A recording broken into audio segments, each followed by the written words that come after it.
Jimmy Carter. So, Gerald Ford is going to be the first president who had not been elected either as the president or the vice president. The whole thing is Nixon, his vice president, Spiro Agnew, had ended up resigning earlier and pleaded no contest to charges of bribery and income tax evasion by 1973. Basically, this was when Watergate, the investigation was gathering steam, that they found all this stuff out. And so Nixon had appointed Gerald Ford as Spiro Agnew's replacement as vice president. And then when Nixon resigns, he becomes the president.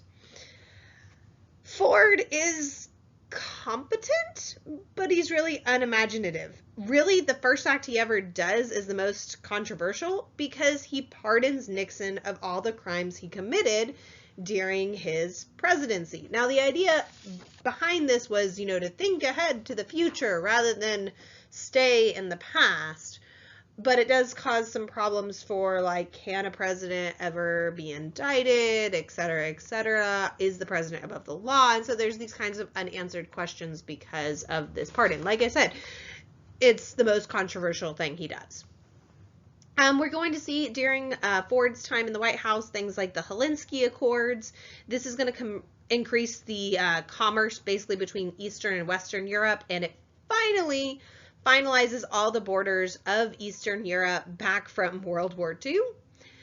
We're going to see the federal government actually does very little during Ford's 2.5 years in office, but we are seeing the economy sliding into a recession. Unemployment rates are climbing above 10% as well. Plus you have inflation and wages not necessarily matching that inflation, thus diminishing a lot of people's savings and wages. Come the election in 1976, Ford is going to be the Republican nominee, but they kind of knew at that point they didn't really have a chance because the Republican Party was so associated with the Watergate crisis and everything, and scandal. So the Democratic opponent is going to be James Earl Carter, also known as Jimmy Carter. He was a new style politician, and he's going to emphasize things like both white people and black people need better schools, and we need economic growth for all. And so he appeals to a lot of Democrats because in a way his coalition is going to resemble LBJ's political coalition. And we see for at least a time the South returning to the Democratic Party. And so he's going to be successful in these campaigns in 1976. Carter is an interesting president. He is really a bit of an outsider when it came to Washington politics.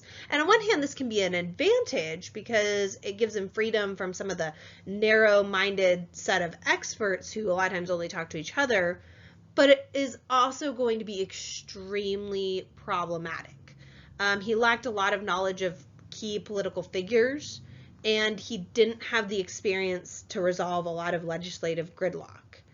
Carter himself was very low-key.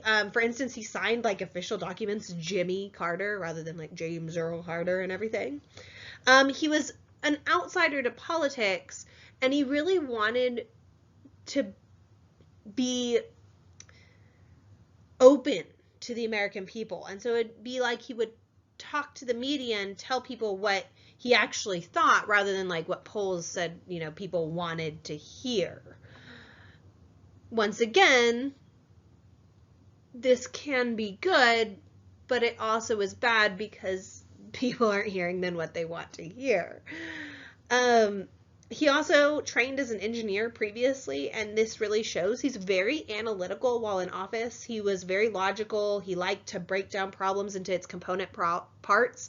However, in that way, a lot of times he could be a bit of a micromanager, and he was better at details than broad goals, but in that way, he sometimes lost the forest for the trees, basically.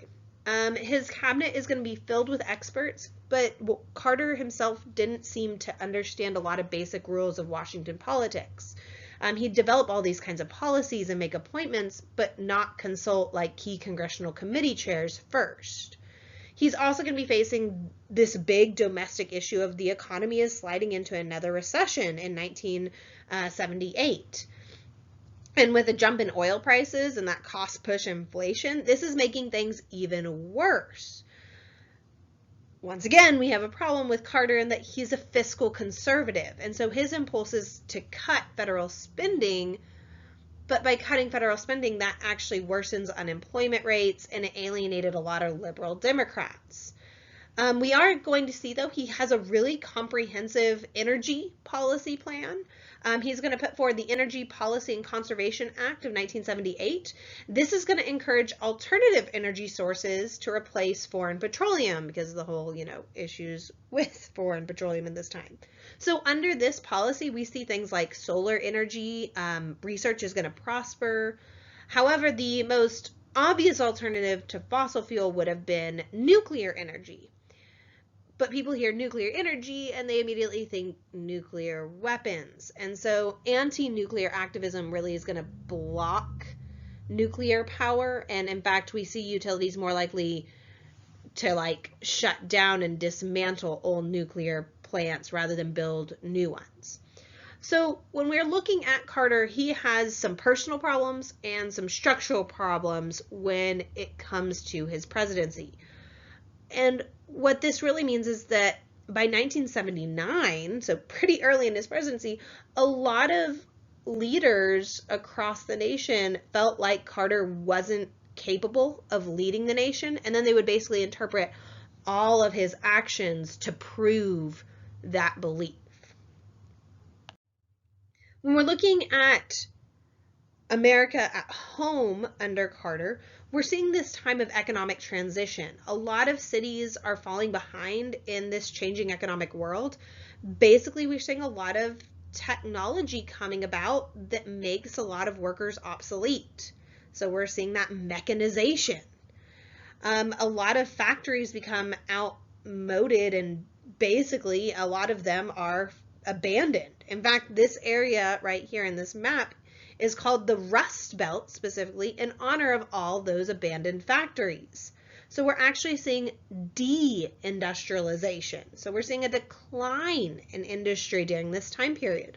A lot of cities lost manufacturing jobs, and I mean thousands of them. The unemployment rate raised to about 17% in certain areas. 1970s, a lot of metropolitan areas are going to lose their metropolitan areas, are losing population. This means that with a sagging income, this ends up undermining then small businesses in a lot of these metropolitan areas. Plus, with people getting less income, you get a falling tax revenue. And so a lot of cities are brought to the verge of bankruptcy. And despite there being, increased unemployment, a lot of industries are doubling their output even while cutting their workforce because of these technological changes. You even see this in the agriculture business, so to speak, that it's changing more and more from small family enterprises to corporate agribusinesses. I should mention the 1970s, we do have an unexpected boom to farming for a time. Basically, you get some crop failures around the world and some food shortages, meaning that we get expanded markets, and thus more demand for food ends up pushing up the price.